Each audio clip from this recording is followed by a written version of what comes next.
"Sir, you need to come with us." The flight attendant's voice cut through the cabin like a blade, sharp and certain.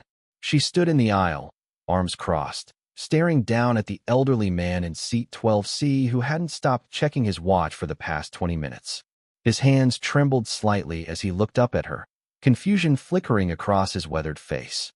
"Ma'am, I haven't done anything wrong," he said quietly, his voice barely audible over the hum of the airplane engines. But she wasn't listening. She was already signaling to the security officer who had boarded the plane moments earlier, her expression a mixture of annoyance and authority. To her, this was simple. The old man looked suspicious. He kept checking his watch.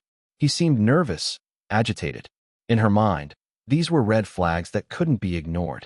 "He's been acting strange since we boarded," she told the security officer, loud enough for nearby passengers to hear. Constantly looking at his watch, fidgeting, muttering to himself. "I think he might be planning something." The man in 12C didn't protest. He didn't argue.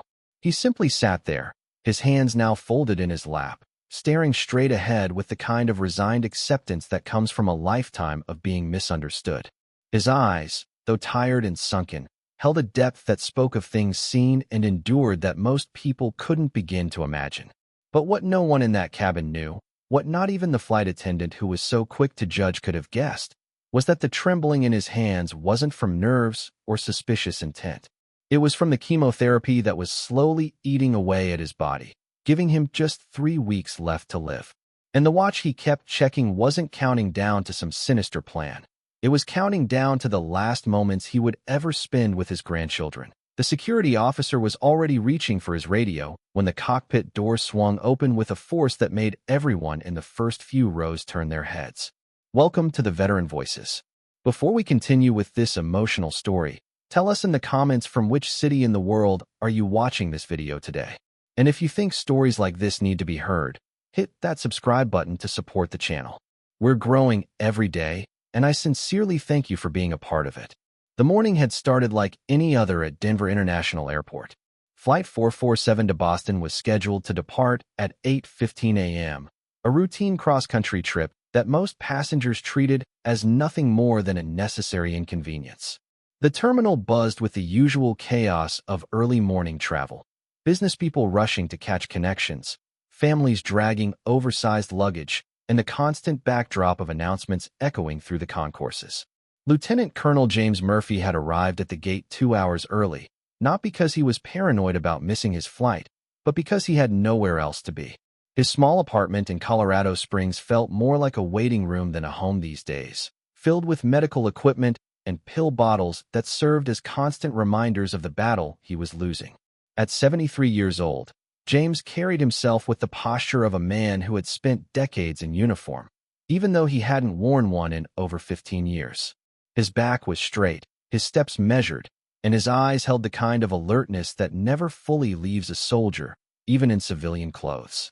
But there were signs of his illness that couldn't be hidden: the slight tremor in his hands, the hollowness in his cheeks, the way he sometimes paused between breaths as if gathering strength for the next one. The oncologist had been direct 3 weeks earlier. "I'm sorry, Colonel Murphy. The cancer has spread too aggressively. We can keep you comfortable, but there's nothing more we can do medically." The words had hit him like enemy fire, sudden and devastating.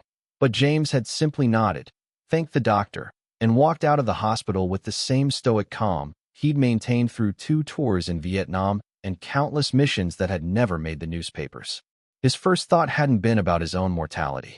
It had been about his grandchildren, 8-year-old Emma and 6-year-old Michael, who lived in Boston with his daughter Sarah. He hadn't seen them in over a year, not since the last family gathering where he'd felt strong enough to make the trip. Now, with time running out, he knew this would be his last chance to say goodbye, to tell them stories about their grandfather that they might remember when they were older, to give them something of himself that would outlast his failing body. The flight to Boston was the first leg of what James privately called his final mission. Not a military operation, but something far more important: a chance to spend his remaining weeks with the people who mattered most, creating memories that would have to last them a lifetime. He'd booked the ticket with the last of his savings, choosing a window seat so he could watch the country pass below him one final time. The America he'd served and protected, The landscapes he'd flown over in military transport planes decades earlier, the vast expanse of a nation that had given him purpose and meaning for most of his adult life. As passengers began boarding Flight 447, James took his place in line with the patience of a man who understood that some things couldn't be rushed. He moved slowly, not from age, but from the weakness that came with months of treatment. His small carry-on bag containing little more than a few changes of clothes and a manila envelope filled with photographs and letters he wanted to share with Emma and Michael. The flight attendant who greeted passengers at the door was named Jessica, a 28-year-old who had been working for the airline for just over 3 years. She was efficient, professional, and took her job seriously, perhaps too seriously. In her mind, the safety and security of the passengers was paramount, and she prided herself on being able to spot potential problems before they became actual threats.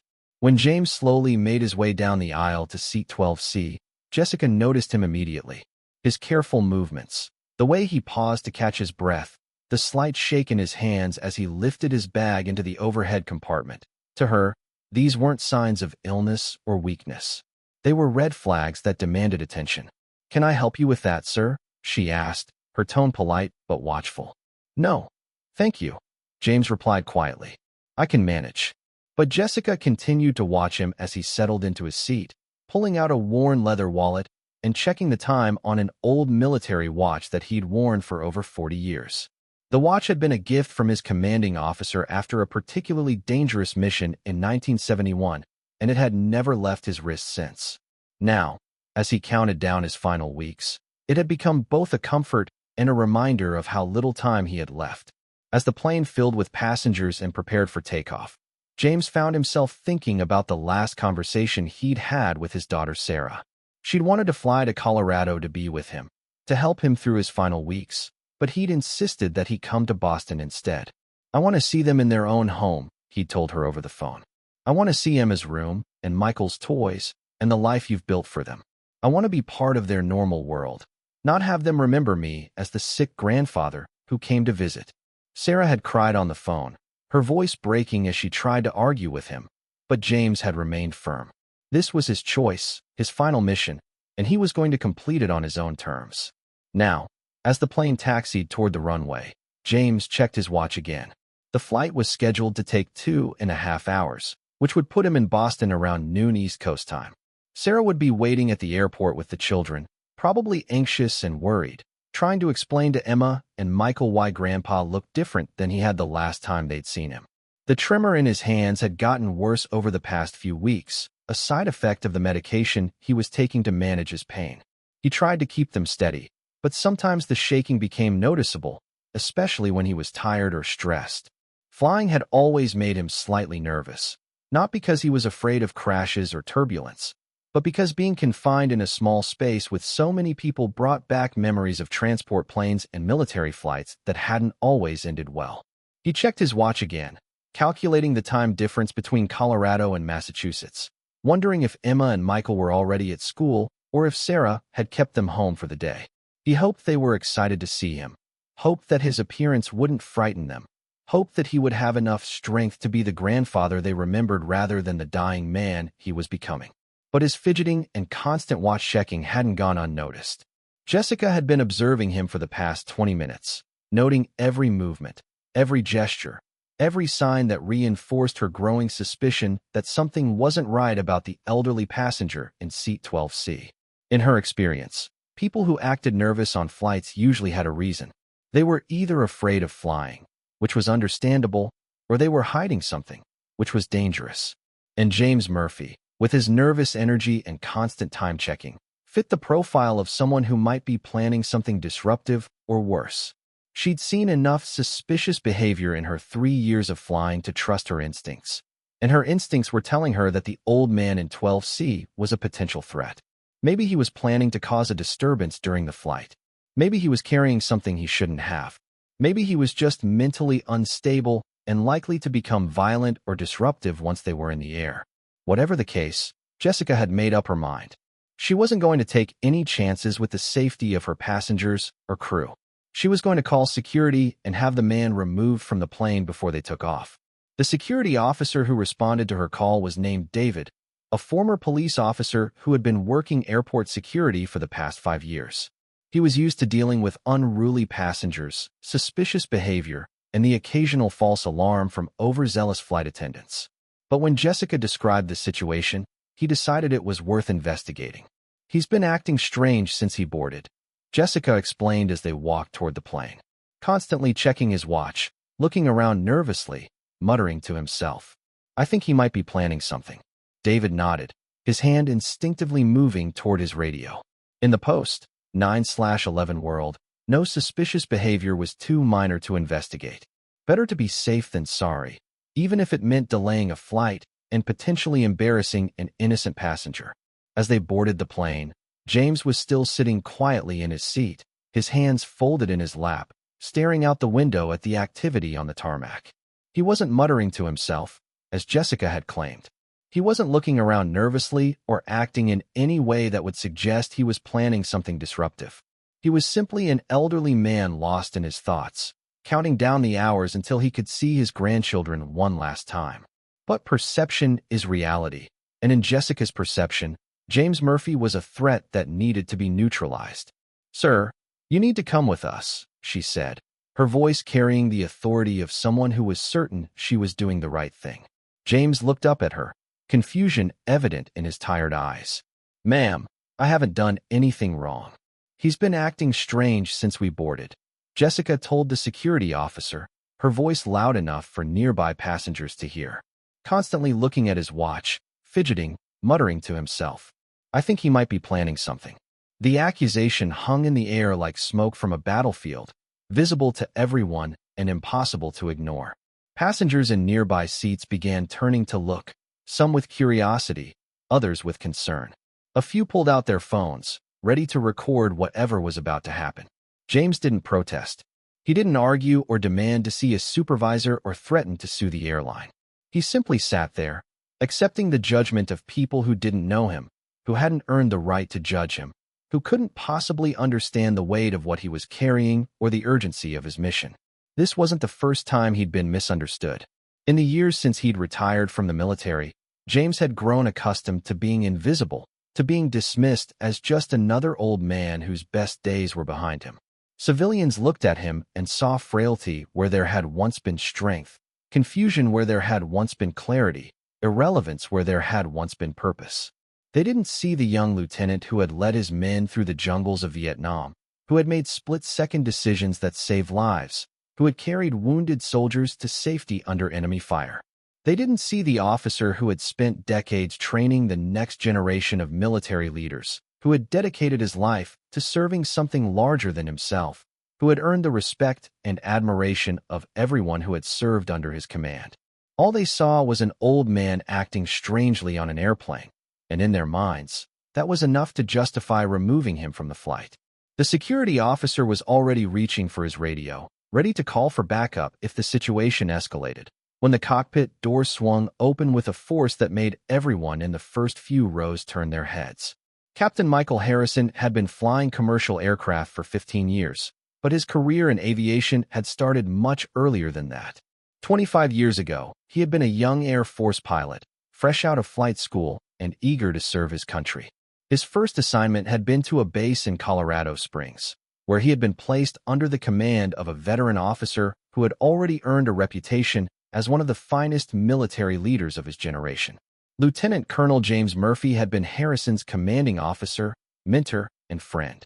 For 3 years, the older man had taught him everything he knew about flying, about leadership, about the responsibilities that came with wearing the uniform of the United States Air Force. Murphy had been tough but fair, demanding but supportive, the kind of officer who pushed his men to be better than they thought they could be while never asking them to do anything he wouldn't do himself. Harrison had learned more from Murphy in those 3 years than he had in all his previous training combined. The older man had shown him how to make difficult decisions under pressure, how to lead by example rather than by rank, how to balance the needs of the mission with the welfare of his men. Most importantly, Murphy had taught him that being a good officer meant being a good man first, that leadership wasn't about commanding respect, but earning it. When Harrison had left the Air Force to pursue a career in commercial aviation, Murphy had been one of the first people to congratulate him. to tell him that he was proud of the man and officer he had become. They had stayed in touch over the years, exchanging Christmas cards and occasional phone calls. But their contact had become less frequent as life pulled them in different directions. Harrison had heard through military channels that Murphy had been diagnosed with cancer, but he hadn't realized how serious it was until he saw the frail figure sitting in seat 12C, looking nothing like the strong, confident officer he remembered. The moment Harrison saw the security officer approaching his former commanding officer, the moment he heard the flight attendant's accusations, something inside him snapped. This wasn't just an elderly passenger being mistreated. This was a man who had devoted his life to serving his country, who had earned the right to be treated with dignity and respect, who deserved better than to be humiliated in front of a plane full of strangers. "Stop!" Harrison shouted, his voice carrying the authority of someone who was used to being obeyed. "Do you know who this is?" The security officer paused, his hand still on his radio, looking between the captain and the elderly passenger with confusion. Jessica stepped back, suddenly uncertain, as if she was beginning to realize that she might have made a terrible mistake. Harrison walked slowly down the aisle, his eyes never leaving James Murphy's face. The years had changed them both. Harrison's hair was graying at the temples, and Murphy looked older and frilier than he had ever imagined possible. But there was no mistaking the man who had shaped his career and his character. "Colonel Murphy," Harrison said quietly, his voice filled with a respect that was unmistakable to everyone in the cabin. "Sir, it's good to see you." James looked up at him, recognition dawning slowly in his tired eyes. "Captain Harrison," he said, a small smile crossing his face for the first time since the ordeal had begun. "I should have known it was you. You always did know how to make an entrance." The security officer lowered his radio, sensing that the situation had changed dramatically. Jessica stood frozen in the aisle, her face flushing with embarrassment as she began to understand the magnitude of her mistake. Harrison turned to address the security officer and the flight attendant, his voice calm but firm. "This is Lieutenant Colonel James Murphy, United States Air Force, retired. He's not acting strange, he's dying. He has 3 weeks left, and he's flying to Boston to see his grandchildren one last time." The words hit the cabin like a physical blow. Passengers who had been watching with curiosity now looked away in shame. The security officer stepped back, his face reddening with embarrassment. Jessica's hand flew to her mouth as she realized what she had almost done. "Colonel Murphy served 2 tours in Vietnam." Harrison continued, his voice growing stronger with each word. "He's a decorated veteran who spent his career training young officers like me. He's not a threat to anyone. He's a hero who deserves to be treated with the respect he's earned." Harrison knelt down beside James's seat, bringing himself to eye level with the man who had been his mentor and friend. "Sir, I'm sorry this happened. It won't happen again." James reached out with a shaking hand and placed it on Harrison's shoulder. "It's not your fault, son. People see what they want to see. They don't understand what it means to carry the weight of time running out." "How long do you have, sir?" Harrison asked quietly. 3 weeks, maybe less," James replied. "I'm going to Boston to see Emma and Michael. My grandchildren. I haven't seen them in over a year, and I want to say goodbye properly." Harrison nodded, his eyes misting with emotion. "Then we need to get you there, sir. And we need to make sure you're comfortable for the flight." He stood up and turned to Jessica, who was still standing in the aisle looking mortified. "I want you to move Colonel Murphy to first class. Give him whatever he needs, food, drinks, extra blankets, anything. And I want you to personally apologize to him for what just happened." Jessica nodded, tears beginning to form in her eyes. "Yes, sir. I'm so sorry. I had no idea." "That's the problem," Harrison interrupted gently. "You didn't have any idea, but you acted anyway. Colonel Murphy is a better man than most of us will ever be, and he deserves better than what you just put him through." The security officer stepped forward, his face still red with embarrassment. "Colonel Murphy, I apologize for the misunderstanding. If there's anything I can do." James raised a hand, stopping him mid-sentence. "No harm done, son. You were just doing your job. But maybe next time, ask a few questions before you assume the worst." Harrison helped James gather his things and escorted him to the first-class cabin, where he was seated in a comfortable window seat with extra legroom and privacy. Other passengers watched in silence as the colonel was moved, many of them looking ashamed of their earlier curiosity and judgment. As the plane prepared for takeoff, Harrison made an announcement over the intercom that he had never made before and hoped he would never have to make again. Ladies and gentlemen, this is your captain speaking. Before we take off, I want to share something with you about one of our passengers today. We have the honor of flying with Lieutenant Colonel James Murphy, a decorated veteran of the Vietnam War and a man who has spent his life serving our country. Colonel Murphy is traveling to Boston to see his grandchildren, and this will be his final flight. I want to thank him for his service and ask that you join me in making this journey as comfortable as possible for him. The cabin fell silent for a moment, and then something remarkable happened. One by one, passengers began to applaud. It started with a few people in the back and spread forward like a wave, until the entire plane was clapping for the elderly man who had been nearly removed from the flight just minutes earlier. James looked out the window, his eyes misting with tears that he had been holding back for weeks. For the first time since his diagnosis, he felt like he was being seen not as a dying old man, but as the person he had always been, a soldier, a leader, a man who had given his life in service to something greater than himself. The flight to Boston was smooth and uneventful. Jessica checked on James regularly, bringing him water and snacks, asking if he needed anything, treating him with the respect and care that she should have shown from the beginning. Other passengers stopped by his seat to thank him for his service, to shake his hand, to tell him stories about their own fathers and grandfathers who had served in Vietnam. Harrison visited him several times during the flight, sharing memories of their time together in Colorado Springs, talking about the lessons James had taught him that he still carried with him every day. They talked about flying, about leadership, about the responsibility that came with wearing a uniform and carrying the trust of others. You know, sir, Harrison said during one of their conversations, everything I know about being a good officer, I learned from you.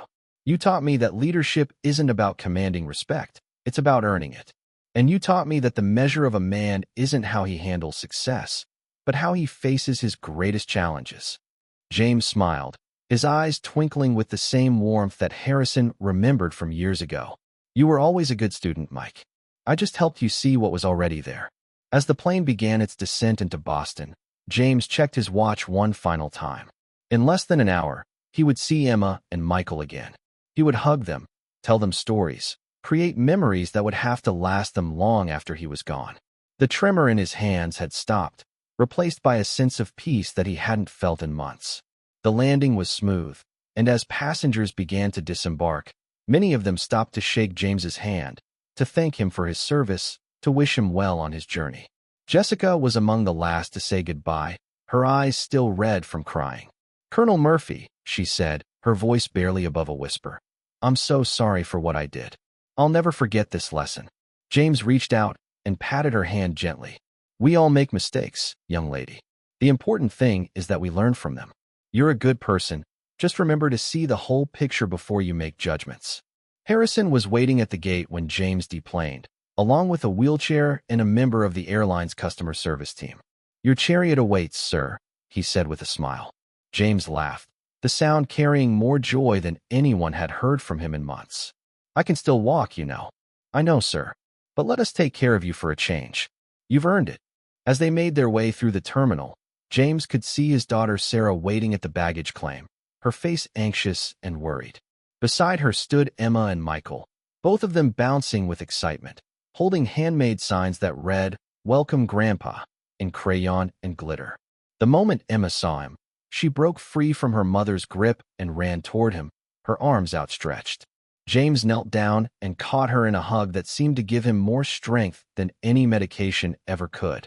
Grandpa, she squealed, her voice filled with pure joy. We missed you so much. Michael was right behind her, wrapping his arms around both of them in a group hug that brought tears to the eyes of everyone watching. Sarah approached more slowly, her own eyes filled with tears as she saw her father looking happier than he had in months. Dad, she said, her voice breaking with emotion. I'm so glad you're here. James stood up, his grandchildren still clinging to his legs, and looked around at the people who had gathered to watch the reunion. Harrison was still there, along with Jessica and even the security officer from Denver, all of them smiling through their own tears. Thank you, he said to Harrison, his voice strong and clear. Thank you for reminding everyone who I am. Harrison saluted him, a gesture that was returned by several other veterans who were passing through the terminal. "Thank you for teaching me who I could be, sir."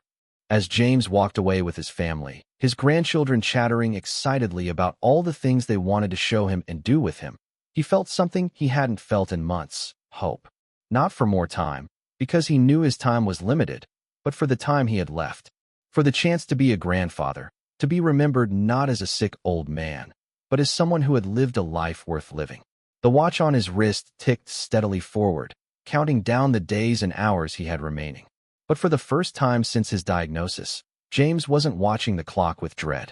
He was watching it with gratitude, thankful for every second he had left to spend with the people who mattered most. 3 weeks later, Lieutenant Colonel James Murphy passed away peacefully in his sleep, surrounded by his daughter and grandchildren. At his funeral, Captain Michael Harrison delivered the eulogy, speaking about a man who had taught him that true strength wasn't about physical power, but about moral courage. That real leadership wasn't about commanding others, but about inspiring them to be better than they thought they could be. The funeral was attended by dozens of former students and colleagues, men and women whose lives had been shaped by James's example and teachings. But the most important attendees were Emma and Michael, who would grow up knowing that their grandfather had been more than just a sick old man. He had been a hero, a leader, and a man who had lived his life in service to something greater than himself. Sometimes the most important battles aren't fought on distant battlefields, but in the everyday moments when we choose to see beyond appearances, to look past our prejudices, to recognize the humanity and dignity in every person we encounter. James Murphy fought his last battle not with weapons or strategies, but with quiet dignity and grace, showing everyone around him what it meant to face the end with courage and honor. And sometimes, just sometimes, there are people like Captain Harrison who remind us that heroes walk among us every day, often unrecognized and unappreciated, carrying the weight of their service and sacrifice with quiet humility. They don't ask for recognition or special treatment. They just ask to be seen for who they really are. In a world that too often judges by appearances, that makes assumptions based on fear rather than understanding, James Murphy's story serves as a reminder that everyone has a story worth hearing, a life worth respecting, and a dignity worth protecting. His final flight wasn't just a journey from Denver to Boston. It was a testament to the power of recognition, respect, and human compassion. This story was brought to you by the Veteran Voices. Before we leave you today, here's our question. Have you ever known someone who never asked for recognition but deserved more than anyone else? Tell us in the comments what they meant to you and how you remember them. And if you think stories like this need to be heard, hit that subscribe button to support the channel. We'll see you in the next one.